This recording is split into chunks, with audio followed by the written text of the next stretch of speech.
घंटा हो गया जी।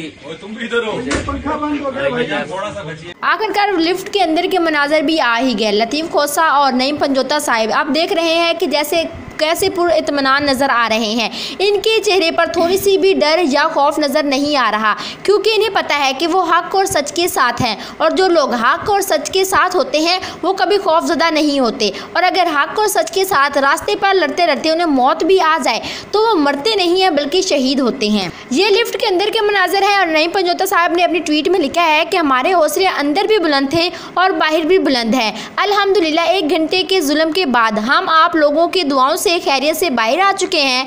खोसा साहब के मुताबिक इनको मारने की साजिश थी। आपके हौसले हमेशा बुलंद रहेंगे और इंशाअल्लाह आप इसी तरीके से कामयाबी हासिल करते रहेंगे।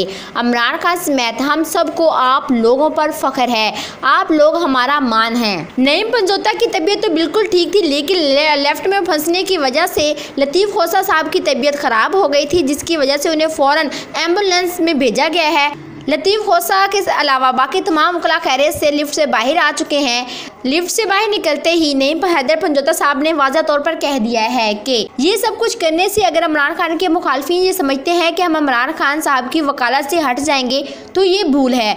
इन वकला का मजीद कहना है कि वकालत क्या जान भी हाजिर है खान साहब के लिए। लतीफ़ खोसा साहब और नईम हैदर पंजोता साहब, कायदे-आज़म की एम्बुलेंस भी ख़राब हुई थी।